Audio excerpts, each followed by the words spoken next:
മുട്ട എവിടെ നിന്ന് വന്നു? കാണാൻ തന്നെ എന്ത് തിളക്കമാണ്. ശരി, കുഴപ്പമില്ല. ഈ മുട്ടയിൽ നിന്ന് വരുന്ന കുഞ്ഞിനെയും ഞാൻ എന്റെ കുഞ്ഞിനെ പോലെ നോക്കാം. ഒരു കാട്ടിൽ പലതരത്തിലുള്ള പക്ഷികൾ പറന്നു നടന്നു. ആ കാടിന്റെ രാജാവായിരുന്നത് ഒരു വലിയ തത്തയാണ്. ആ പക്ഷികളിൽ ഒരാളാണ് ടീനു കുരുവി.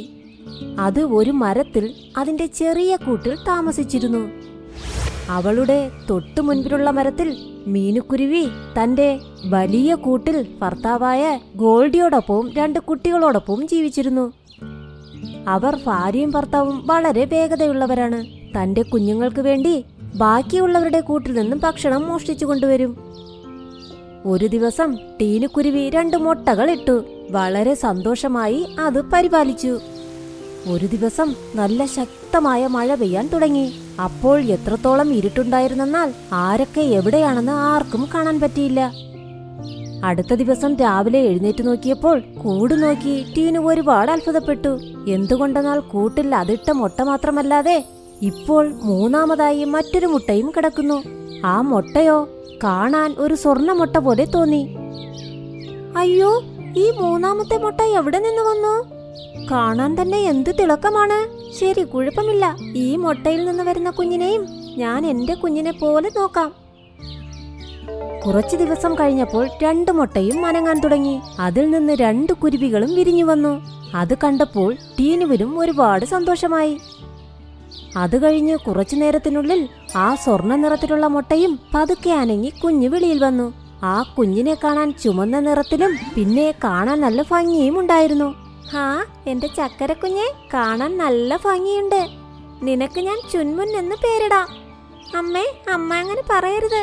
എന്റെ 2 ചേട്ടന്മാരെയും കാണാൻ ഭംഗിയുണ്ട്.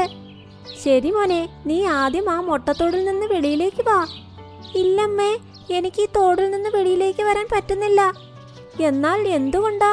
സമയം വരുമ്പോൾ ഞാൻ പറയാം അമ്മേ. ശരി, അത് നിന്റെ ഇഷ്ടം. ഞാൻ നിങ്ങൾക്ക് എല്ലാവർക്കും വേണ്ടി ഭക്ഷണം എടുത്തുകൊണ്ടുവരാം. അങ്ങനെ പറഞ്ഞ് ടീനു അവിടെ നിന്നും പറന്നുപോയി. ഒരുപാട് അന്വേഷിച്ചു പോയപ്പോൾ അതിന് 3 ധാന്യങ്ങൾ കിട്ടി. നന്നായി, എന്റെ കുഞ്ഞുങ്ങൾക്കെങ്കിലും 3 ധാന്യങ്ങൾ കിട്ടിയല്ലോ. ഇന്ന് ഞാൻ പട്ടിണി കിടക്കാം. ആദ്യം കുഞ്ഞുങ്ങൾക്ക് കൊണ്ടു കൊടുക്കാം. അങ്ങനെ ചിന്തിച്ച് അത് ആ 3 ധാന്യങ്ങളും അവിടെ നിന്നും എടുത്ത് തന്റെ കൂട്ടിലേക്ക് പറന്നുപോയി. കുഞ്ഞുങ്ങളെ, നിങ്ങൾക്ക് വേണ്ടി ഭക്ഷണം കൊണ്ടുവന്നിട്ടുണ്ട്. എല്ലാവരും ഓരോന്ന് കഴിക്കേ. എന്നാൽ അമ്മ എന്ത് കഴിക്കും? ഇതിൽ 3 ധാന്യമല്ലേ ഉള്ളൂ.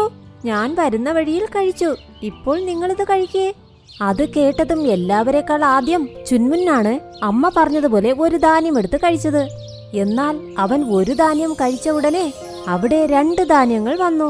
അതിൽ വേറൊന്ന് കഴിച്ചതും അവിടെ വീണ്ടും 2 ധാന്യം വന്നു. അത് കണ്ട് എല്ലാവരും അത്ഭുതപ്പെട്ടു. മൊത്തത്തിൽ ഇപ്പോൾ 5 ധാന്യങ്ങൾ അവിടെയുണ്ട്. ഇതെങ്ങനെ സംഭവിച്ചു? അമ്മേ, ഞാൻ മാന്ത്രിക തോടിൽ നിന്നും വന്നതാണ്. അതുകൊണ്ട് എനിക്ക് മാന്ത്രിക ശക്തി കാണുമല്ലോ. അതുകൊണ്ടാണ് ഞാൻ എന്ത് കഴിച്ചാലും അത് 2 മടങ്ങായി മാറുന്നത്. എനിക്ക് അങ്ങനെയാ തോന്നുന്നത്. അത് കേട്ടതും എല്ലാവരും ഒരുപാട് സന്തോഷിച്ചു. ടീനു കുട്ടികൾക്ക് എല്ലാവർക്കും ഭക്ഷണം കൊടുത്ത് 2 ധാന്യം എടുത്ത് അവളും വയറു നിറയെ കഴിച്ചു. നിനക്ക് ഒരുപാട് നന്ദി മോനെ. ഇനി നമുക്ക് ആർക്കും പട്ടിണി കിടക്കണ്ട. ഇതിനെല്ലാത്തിനും കാരണം നീയാണ്. എന്നാൽ തൊട്ടു മുൻപിലിരുന്ന് മീനുവും മീനുവിന്റെ ഭർത്താവും അതെല്ലാം കാണുന്നുണ്ടായിരുന്നു.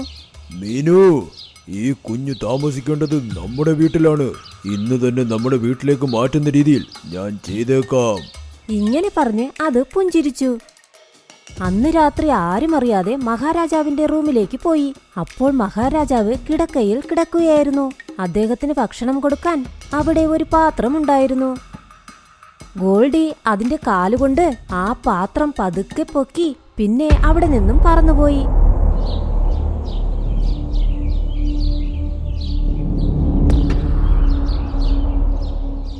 അതിനുശേഷം പാത്രത്തിലുണ്ടായിരുന്ന എല്ലാ ധാന്യങ്ങളും കഴിച്ച് അത് ടീനിപ്പക്ഷിയുണ്ടായിരുന്ന മരത്തിന് താഴെ ഇട്ടിട്ടും പോയി.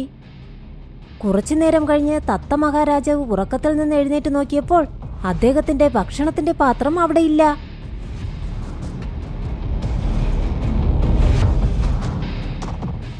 അങ്ങനെ അദ്ദേഹം കാടെല്ലാം ചുറ്റി നോക്കാൻ തുടങ്ങി. ആ പാത്രമിരുന്ന മരത്തിനു മുകളിൽ ടീനുവിന്റെ കുടുംബമാണ് ഉണ്ടായിരുന്നത്. അദ്ദേഹം ഒരുപാട് ദേഷ്യപ്പെട്ടു. ആ മരത്തിന്റെ ചില്ലയിൽ പോയിരുന്ന് ദേഷ്യത്തോടെ പറഞ്ഞു, ടീനു പക്ഷി, നിനക്ക് എന്ത് ധൈര്യമുണ്ടായിട്ടാണ് എന്റെ ഭക്ഷണം മോഷ്ടിച്ചത്? ഇല്ല മഹാരാജാവേ, ഞാൻ താങ്കളുടെ ഭക്ഷണം മോഷ്ടിച്ചിട്ടില്ല. അപ്പോൾ ഗോൾഡി പെട്ടെന്ന് അവിടേക്ക് പറന്നു വന്നു. അത് പറഞ്ഞു, രാജാവേ, ഇവൾ കള്ളം പറയുന്നതാ. ഞാൻ എന്റെ കണ്ണുകൊണ്ട് കണ്ടതാ. ഇവൾ ഭക്ഷണം മോഷ്ടിച്ച് ഇവളുടെ കൂട്ടിലേക്ക് പോയി. അത് അവളുടെ കുഞ്ഞുങ്ങൾക്കും കൊടുത്തു. പിന്നെ ഇത് താഴേക്കും ഇട്ടു. ഇത് കേട്ട് എല്ലാവരും ഷോക്കായി. ടീനുവിന്റെ കുഞ്ഞുങ്ങളും പറഞ്ഞു അവൻ പറയുന്നത് കള്ളമാണെന്ന്. എന്നാൽ രാജാവ് അവർ പറയുന്നത് വിശ്വസിച്ചതേ ഇല്ല. നീ ഇപ്പോൾ തന്നെ എന്റെ കൂടെ വരൂ. നിനക്ക് ശിക്ഷ കിട്ടിയേ പറ്റൂ.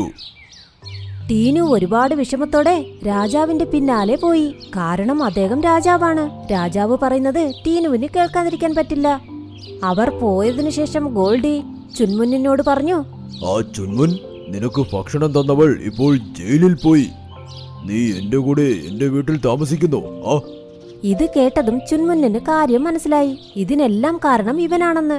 ശരി, നാളെ ഞാൻ നിങ്ങളുടെ വീട്ടിൽ ഉറങ്ങാൻ വരാം. ഇപ്പോൾ നിങ്ങൾ നിങ്ങളുടെ വീട്ടിലേക്ക് പോകൂ. ഇങ്ങനെ പറഞ്ഞപ്പോൾ അത് അതിന്റെ കൂട്ടിലേക്ക് പോയി. സഹോദര, അമ്മ ഇപ്പോൾ പോയി. നീയും ഇപ്പോൾ ഞങ്ങളെ വിട്ടു പോവുകയാണോ? ഇല്ല ഇല്ല, ഞാനിപ്പോൾ നിങ്ങളോട് ഒരു ഐഡിയ പറയാം. അതിലൂടെ നമുക്ക് നമ്മുടെ അമ്മയെയും തിരിച്ചു കിട്ടും. അങ്ങനെ ഐഡിയ എന്താണെന്നത് പറഞ്ഞുകൊടുത്തു. അന്ന് രാത്രി കുട്ടികൾ രണ്ടുപേരും മഹാരാജാവിനെ കാണാൻ പോയി. അവരുടെ അമ്മയെയും ആ സ്ഥലത്തിൽ അടച്ചു വെച്ചിരുന്നു. നിങ്ങൾ എന്തിനാണ് ഇവിടേക്ക് വന്നിരിക്കുന്നത്? മഹാരാജാവേ, ഞങ്ങൾ പറയാൻ വന്നതെന്തെന്നാൽ നിങ്ങളുടെ വീട്ടിൽ നിന്ന് മോഷ്ടിച്ചത് ഞങ്ങളുടെ അമ്മയല്ല, അത് വേറെ ആരോ ആണ്. ഇനിയും ഒരിക്കൽ കൂടി നിങ്ങളുടെ കൊട്ടാരത്തിൽ മോഷ്ടിക്കാൻ പ്ലാൻ ചെയ്യുകയാണ്. നിങ്ങൾ എന്താണ് ഈ പറയുന്നത്? ആരാ അത്? രാജാവേ, ആദ്യം ഞങ്ങളുടെ കൂടെ വരൂ. അയാളുടെ വാഗൊണ്ട് തന്നെ ഞങ്ങൾ സത്യം പറയിപ്പിക്കാം. അത് കേട്ട് മഹാരാജാവ് തുറങ്കലിൽ അടച്ചിരുന്ന് ടീനുവിനെ വെളിയിൽ കൊണ്ടുവന്നു. അതിനുശേഷം എല്ലാവരും ചേർന്ന് ടീനുവിന്റെ കൂട്ടിലേക്ക് പോയി. നമുക്കെല്ലാവർക്കും ഇവിടെ ഒളിച്ചിരുന്ന് കാണാം. ഇപ്പോൾ അയാളിങ്ങ് വരും. ആ രണ്ട് പക്ഷികളും പറഞ്ഞത് കേട്ട് എല്ലാവരും അവരവരുടെ ചില്ലകളിൽ കയറിയിരുന്ന് ശാന്തമായി ചുൻമുന്നിനെ നിരീക്ഷിച്ചുകൊണ്ടിരുന്നു. ചുൻമുൻ ഉടനെ ഗോൾഡിയെയും വിളിച്ചു. അപ്പോൾ ഗോൾഡി ഒരു നിമിഷം കൊണ്ട് അവിടേക്ക് വന്നു. പറയൂ കുഞ്ഞേ, നിനക്ക് എന്റെ കൂടെ എന്റെ വീട്ടിൽ താമസിക്കാൻ പറ്റുമോ? ആദ്യം ഞാൻ പറയുന്നത് നിങ്ങൾ ചെയ്യൂ. എനിക്ക് വിശക്കുന്നു എന്ന് ചോദിക്കുമ്പോൾ തത്തരാജാവിന്റെ ഭക്ഷണം എടുത്തുകൊണ്ടുവന്ന് എനിക്ക് നിങ്ങൾ തരുമോ? ഉറപ്പായും. എന്നാൽ ഞാനെങ്ങനെ വിശ്വസിക്കും നിങ്ങൾ സത്യമാണ് പറയുന്നതെന്ന്? സത്യം പറഞ്ഞു കഴിഞ്ഞാൽ തത്തരാജാവിന്റെ കയ്യിൽ നിന്നും ഞാനാണ് ഭക്ഷണം മോഷ്ടിച്ചത്. പിന്നെ ആ കുറ്റം മോനുവിന് നിരയമാക്കി. ഇതെല്ലാം ചെയ്തത് നീ ഞങ്ങളുടെ വീട്ടിലേക്ക് വരണമെന്നാണ്. നീ ഈ ചെറിയ കൂട്ടിൽ താമസിക്കുന്നത് കണ്ടപ്പോൾ എനിക്ക് ഒരുപാട് വിഷമം വന്നു. ഇത് എല്ലാം കേട്ടതും ചില്ലയിലിരുന്ന രാജാവിന് ഒരുപാട് ദേഷ്യം വന്നു. അതിനുശേഷം എല്ലാ പക്ഷികളും താഴെയുള്ള ശിഖരത്തിൽ വന്നിരിക്കുകയും ചെയ്തു. അവരെ എല്ലാവരെയും കണ്ടതും ഗോൾഡി പേടിച്ചുപോയി. തത്തരാജാവേ, താങ്കൾ? അതെ, നാം തന്നെ. നാം എല്ലാം കേട്ടുകഴിഞ്ഞു. നീ ഭക്ഷണം മോഷ്ടിച്ചിട്ട് കുറ്റം ടീനുവിന്റെ നേരെയുമാക്കിയോ? അത് കഴിഞ്ഞ് അദ്ദേഹം ടീനുവിനോട് പറഞ്ഞു, ടീനു പക്ഷി, എന്നോട് ക്ഷമിക്കൂ. അന്ന് ഞാൻ നീ പറഞ്ഞത് വിശ്വസിച്ചില്ല. പിന്നെ കുട്ടികളെ, നിങ്ങളുടെ ഈ ബുദ്ധി കാരണമാണ് ഞാൻ സത്യം മനസ്സിലാക്കിയത്. സബാഷ്. ഇത് കേട്ട് എല്ലാവരും സന്തോഷിച്ചു. പിന്നെ ഗോൾഡി, നീ എന്റെ കൂടെ വാ. കുറച്ചുനാൾ തടവ് ശിക്ഷ അനുഭവിക്കുമ്പോൾ നീ നന്നായിക്കോളും. തത്തരാജാവ് ഗോൾഡിയെ അദ്ദേഹത്തോടൊപ്പം കൂട്ടിക്കൊണ്ടുപോയി. അതിനുശേഷം ഗോൾഡിയെ തുറുങ്കലിൽ അടയ്ക്കുകയും ചെയ്തു. അതിനുശേഷം ഒരു പ്രശ്നവുമില്ലാതെ ടീനുവും ചുൻമുന്നും പിന്നെ രണ്ട് സഹോദര പക്ഷികളും സന്തോഷത്തോടെ ജീവിച്ചു.